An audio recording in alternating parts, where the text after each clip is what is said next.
a crazy weather. It is still raining, the sun comes out now, and we have well, we have 240 amps outside. Battery is almost fully charged. Super cloudy this morning, charged with 10 amps only. But now, welcome back to the Off-Grid Garage in sunny, hot Australia. Well, the JBD-BMS still sitting here at the Frankenstein battery and waiting for repair through the JK technical support. It's been 3 days now and we are texting back and forward. What a horrible system they have to fix these BMSs. You always need an authorization code which expires after 1 hour. So if they send you one, you have to hurry up. While we are still waiting for JK to fix this BMS here, I thought I'd make a quick tutorial here how to install another CAN head on the Raspberry Pi for the Victron Venus OS. Because you may remember the video I made like 2 or 3 weeks ago or so, when we prepared the Raspberry Pi here in the battery shelf to connect to the PIDA board. And we had to install a CAN head, a little extension PCB which sits on top of the Raspberry Pi. And then we did all the magic stuff with the PIDA board and connected it to the Raspberry Pi and everything was working fine. Until the next day. Then everything stopped. Communication stopped. The PIDA boards, which I had running in shadow mode in the Victron system, completely disappeared. And then I restarted the Raspberry and also the PIDA boards and everything started working again. Roughly for another day, maybe 1.5. And then it stopped again for some reason. Yeah, see the PIDA board up there? The blue light is not flashing. There's no communication. So of course we did some troubleshooting with Peter. I sent him all the log files of the PIDA boards and everything, and he couldn't see any problems with the boards. So I connected the PIDA boards to my Powerwall 2.0 to the Servo GX and let it run for a week without any issues. So communication to the PIDA boards were fine. There was no hiccup whatsoever, nothing. Everything was working flawlessly. So could only be something with the Raspberry Pi or the CAN head. And probably a year ago or something, I made another video showing you how to connect the CAN head to the Raspberry Pi for the Seplos BMSs. And I installed exactly this same CAN head on the Raspberry Pi. And I had some issues with it. I needed to restart the Raspberry quite a few times until it actually recognized this CAN head. And then we also installed the double isolated CAN head on the Raspberry Pi, which is a different PCB, but it lets you basically connect 2 different CAN buses to this one Raspberry Pi. And for safety reasons, all the CAN ports are completely isolated. So if there's something going wrong with your solar charge controller or your BMS or your inverter, wherever you plug in this CAN cable, and battery DC voltage would come through the cable, it wouldn't affect your Raspberry Pi. So this is actually a far better solution than using this small CAN head. And some of you have asked for exactly this. Andy, can we use the isolated CAN heads for the PIDA boards as well? I said, yeah, potentially you can. You just need to find the right drivers and settings and everything. And well, turns out it is super easy to use this double isolated CAN head instead of the normal non-isolated CAN head. And in today's video, we want to swap the potential faulty CAN head I have now on the Raspberry Pi, which doesn't talk to the PIDA board for longer than a day. We want to swap this one out with the double isolated CAN head. And yeah, we have to change the configuration in the Raspberry Pi as well. But guys, this is so easy, you wouldn't believe it. Okay, I would say without further ado, let's get started. Okay, first of all, in your Victron system, you want to shut down everything. Go to settings, go to general, and there's our shutdown. Before we shut down the Raspberry Pi and replace the CAN head, I want to share some experience with it. So I found it better to change the code in your config file first to reflect the new CAN head before we actually replace it. Because now at the moment the code in the config file points to the old CAN head. If we now replace the CAN head with the new hardware and start up the Raspberry Pi, we've got the old code but the new hardware, and this doesn't match and could get you into trouble. The Raspberry Pi doesn't start up at all anymore, or it is super slow, it's not responding. You can't access it via the remote console or via the VRM. I had all kind of issues with that. So I found it beneficial to actually replace the code before you do the hardware replacement. So here again we use the software PuTTY to connect to the console, log in with root, and your favorite password, and then we type in nano for the editor /u boot /config txt. This is where we have to go in. We have to go all the way down to find the all section. So in here you replace the existing code for the old can head with this one. Yeah, there are only 4 lines, and you don't even have to replace any numbers for a crystal or something, because the new can head doesn't have a crystal. So this is a pure copy and paste into the all section of your config txt. Save your file, get out of the nano editor. So, and now we can just do an exit here, and here in the remote console go all the way down to shutdown and shut down the Raspberry Pi. Okay, so we unplug all the cables here, and now comes the sticky part again. Oh shit! And for some reason I could not measure the 120 ohm termination resistor, but I can do now. It's 118 ohms. And this one is the double can head with the isolator in between, and this one actually comes with a 120 ohm resistor and a jumper. So you can actually select if you want to terminate the PCB or not. So depending if this one is your last device or somewhere in between, you can enable and disable this one.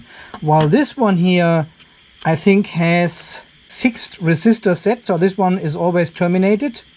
And I have ordered a different one, because I thought I'm replacing this one, I don't need to go into the configuration of the Raspberry Pi again. A quick fix, replacing the board, but then it took over 2 weeks to get this here from Sydney, because this typical eBay dropshipper tells you the article is available in Sydney. So I ordered it, was expecting it within 2 or 3 days up here, but then it took like 2 weeks for this new can head to arrive. So they order it in China anyway, sell it to you more expensive, and it takes another 2 weeks then. So this is basically the same can head as we already have now on the Raspberry Pi. But here we have these micro switches where we can terminate CAN or RS485 as well. Let me measure this one here. Yep, it's 119 ohms as well. High and low. Yep, 119. Weird stuff. So Peter and I was discussing this situation here, and we thought the can head is somehow faulty because I couldn't measure the 120 ohms, but I didn't shut down the Raspberry Pi as I did now. But now everything seems to be fine, but this one gives me some grief. So I really want to try this one now. Alright, so taking this one off and putting this one on. This one comes actually with some stands, which you probably should use if you don't have your Raspberry Pi in a case. Because otherwise, because this PCB is so long and has pretty much the same size as the Raspberry Pi itself, and you bend this one down, you can actually touch the HDMI enclosure, the metal here, and make a short. There we go. So nylon screws, nylon stand, just screw them on. So one on each side. And then when we connect this one back like this, see, it has now some support on the other side here. It's just so it cannot touch the metal HDMI port anymore. This back into our case. Side cover. Yeah, well, there's no point putting this one back on now. This definitely doesn't fit anymore now. Well, thank you very much to everyone who has left comments under the last video where we installed the can head here on the Pi. Obviously, there are so many variations of cases out there now where you can actually install these adapter boards, these extension boards on a Raspberry Pi and still have a nice case. So I will test this can head here first and then make a decision which way to go with the case, or if we print something. There are multiple options. Okay, so now we have to plug in all our USB connections again and the network port as well. connect it back on the bracket. Velcro is so good and so bad.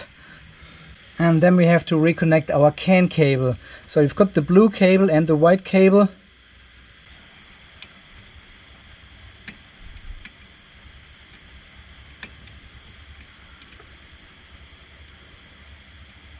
And for the sake of our Christmas tree, I cannot get these cables in. Come on, Raspberry, come on. There we go, good boy. And last but not least, plugging in power again. Red light for the Pi and red light for the CAN head. That looks good. Okay, once the Raspberry Pi has booted up again, we go back into the remote console, go into settings, and go almost all the way down to services. And now you should see actually CAN 0 and CAN 1, because we've got a double port CAN adapter now installed, and we have connected our PIDA board to the CAN 0 port. We go in here, we make sure the CAN bus BMS sits on 500 kilobit, and we can have a look in the CAN network status. Yeah, and we can see packages are going in and out. So this all looks perfectly fine. We've got no errors here on the bus, no warnings, nothing. So going down here, we should actually see the JK, there it is, JK interface board. Here it is with all the live data now coming through the double insulated CAN head for the Raspberry Pi. That is a mouthful. But we cannot call it PIDA board because this name is already taken now. Anyway, guys, so far this video from today, replacing the old CAN head with the double insulated CAN head for the Raspberry Pi. We are now fully safe using an isolated CAN head, and you can see it is very easy to replace the code in the config.txt. I link all the information on my website. The link for this is down below. And I've changed the website accordingly. Just copy and paste the code from the website into your config file. And this will then all work. And the blue lights are start flashing again with the new CAN head. That is great. Okay, so I'll test this out for a week or so, and then we continue working on the battery shelf here with replacing some BMSs, swapping some BMSs, and especially getting all this cabling here cleaned up. Look at this mush of cables in here. That is terrible. Oh, it is now time.